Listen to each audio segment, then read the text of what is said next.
কৃষ্ণ রাধে রাধে। আশা করি বন্ধু তোমরা সকলেই ভালো আছো। আমি আমার গোপাল সোনার পরিবার সকলেই ভালো আছি। সকলে মহাপ্রসাদ দর্শন করো আর আশিস কৃপা লাভ করো।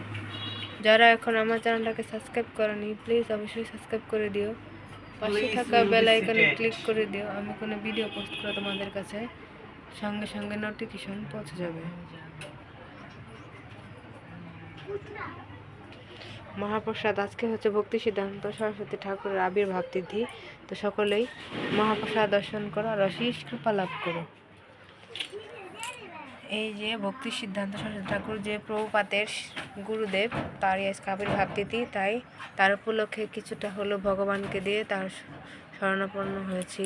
তো আমরা চাই যেন আমাদের কৃষ্ণ ভক্তি অনেক কৃপা করে, যার কারণে পাশ্চাত্য দেশে হরিনাম বিলিয়েছে মহাপ্রভুর শ্রীকৃষ্ণ জগন্নাথের আরেক রূপ। তো সকলেই মহাপ্রভু আগামীকাল থেকে চলছে নবদ্বীপ মণ্ডল পরিক্রমা। তো সকলেই আপনারা ভালো থাকবেন, সুস্থ থাকবেন। যারা পরিক্রমা করবেন অবশ্যই দেখে শুনে বুঝে পরিক্রমা করবেন।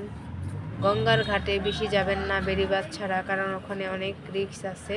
তো সকলকেই এটা আমি বলে দিচ্ছি, গঙ্গার স্নানে গেলে পরে অবশ্যই বেড়িবাঁধ থেকে কখনোই দূরে যাবেন না। আর পরিক্রমা ব্যারিকেডের থেকে একটু দূরে যাবেন না, ব্যারিকেডের যতটুকু আছে ততটুকু আপনারা শেষ করবেন, কারণ তাহলে বিপদ হতে পারে।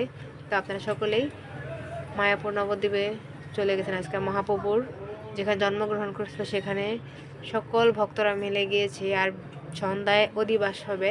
তো সকলে আপনারা মায়াপুর টিভি দর্শন করবেন। হরে কৃষ্ণ রাধে রাধে। আমাদের এখানে ভোলে বাবাকে দর্শন করুন, পরম্পরা সকলকে দর্শন করুন। এখানে ব্রজগোপালকে দর্শন করুন আর অশেষ কৃপা লাভ করুন। ব্রজগোপালের সিঙ্গার কেমন হয়েছে অবশ্যই বলে। এটা আমরা বৃন্দাবন গতবার গিয়েছিলাম। তো সকলেই দর্শন করুন। হরে কৃষ্ণ কৃষ্ণ কৃষ্ণ হরে হরে, হরে রাম রাম রাম হরে। সকলে ভালো থাকবেন, সুস্থ থাকবেন, বেশি বেশি করে মনোযোগ করবেন। হরে কৃষ্ণ রাধে রাধে।